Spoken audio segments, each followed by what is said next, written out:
to fight Mike Perry?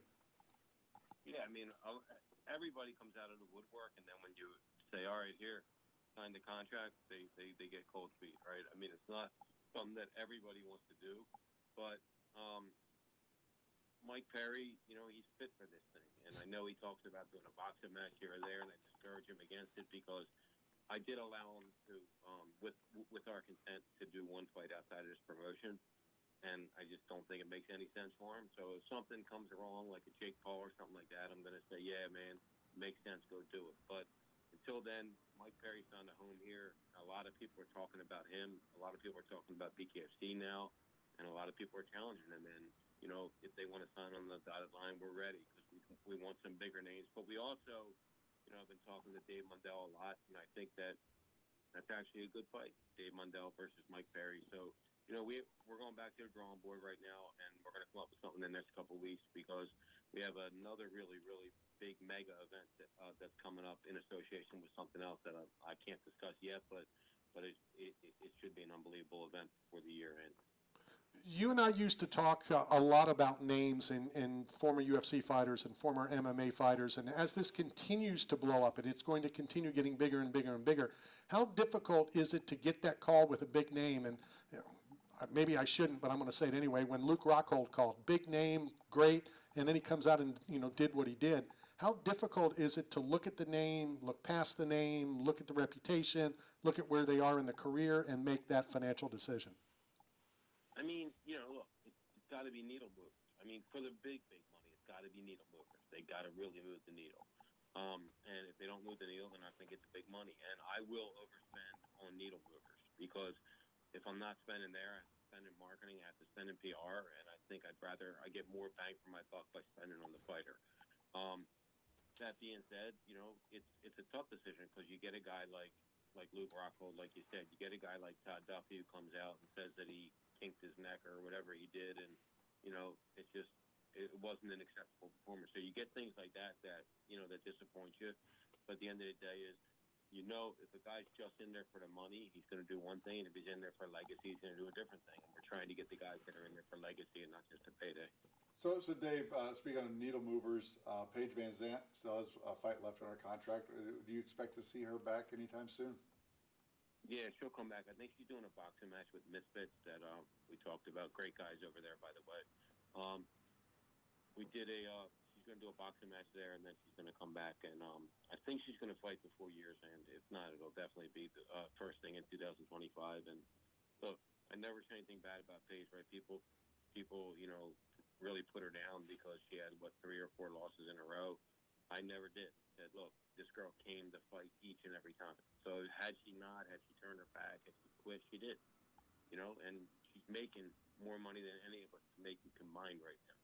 So, and she still wants to fight. So you got to take your hat off there. I've always said to you, to on this show, to everything, I always find it funny that people that have never been in there, not even never trained, not alone, been in a fist fight, in a professional fight, that make fun of fighters that get in there and put it all on the line, win, lose, or draw. Yeah, it's funny, man. I was doing an interview last week, and we talked about that, and, he said, why do you think guys do that? Why do you think they do that? And I go, because they've never been punched in their mouth in their life, and that's exactly why, right? And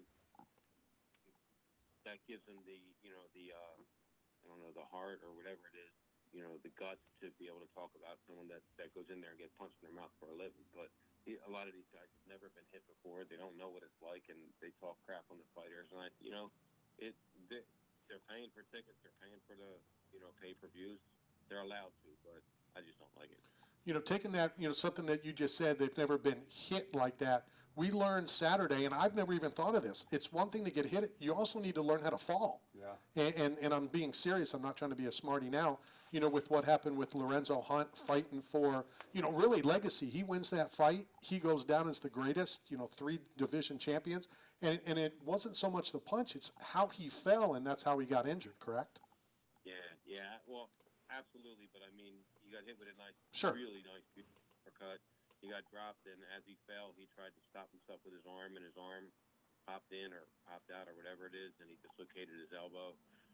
Other than that, if that didn't happen, if Lorenzo did go out there, he would have went out on his face because he has no quit in him at all. So, that's unfortunate. But when you get hit, it's hard for you to remember how you're supposed to fall, right? It's different like with professional wrestling. You know how you're supposed to fall. But when you're getting punched in the mouth, it's hard to remember that and hard to do it the right way. But, look, some of those fights didn't end the way I wanted them to. But all in all, it was probably the best night that ever happened for BKFC. Definitely a good night. Before we let you go, what's coming up? What's in the near future? What can we look forward to? Next Saturday night, May 11th, we have our first one in really in the Northeast in the Mohegan Sun in Euconsville, Connecticut. It's going to be a great show. It's Jimmy Rivera is taking on Daniel Strauss for the main event. We did have Christina Faria versus Heather Hardy, but Heather Hardy got injured. She had to pull out.